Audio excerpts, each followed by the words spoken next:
أنا وين لحقت أشتغل أني؟ قضيت المنصب منها طب وداعش منها. بعدني مشاد رباطي، أسعار النفط خرطت. بعدنا مذابحين ذبيحة المنصب قبل التظاهرات، وكل يوم غيرينا وزير. حتى اكو واحد ذاك يوم قلت له قوم استنسخ لي ورقه، قال لي اني وزير وياك، قلت له والله ما شايفك. انا ادري ما هي المشكله، وانتم تعرفون ما هي المشكله. المشكله انه اكو واحد حاط عينه على المنصب وضاربني عين من اول يوم انا قعدت به هنا. من اول يوم ضربني عين، ومن يومها نقل معوذتين ما فاد، طقطقنا حرمل هم ما فاد. اذا مسوي لنا سحر فحب اقول لك سحرك عطل وبطل. ويا كل هذه المشاكل ويا كل هذه المعارك تلقانا احنا بنص المعركه، ولازم ما نزعل الحشد الشعبي ولا نزعل الحشد العشائري ولا نزعل البشمركه، وما زعلنا احد.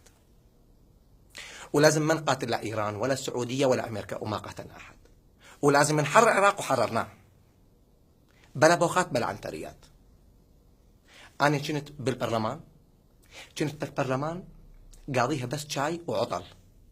جبتوني للرئاسه فتره حتى حمورابي ما يتحملها، وعادي ومشينا العراق الى بر الامان. ويا كل هذا اني ادري ان انتم ما راح تنتخبوني، ادري بهالقضيه، ادري بهالقضيه تماما ان انتم ما راح تنتخبوني. بتحبون بس اهل السكاكين واهل القامات واهل القرايب واهل الهوسات. انا هاي ادري بهاي القضيه، ما راح تنتخبوني لان اني من اهل الله. لكن اريد اقوله انه انا ما مضوجني هذا الشيء، مضوجني انه لما ادخل على اليوتيوب اكتب حيدر يطلع اسمي سادس اسم. ليش؟ سادس اسم يطلع، الجماعه يطلعون اول اسم وانا سادس اسم. ليش؟ انا اريد اقول شغله واحده، ما تصير لكم جاره، لا والله.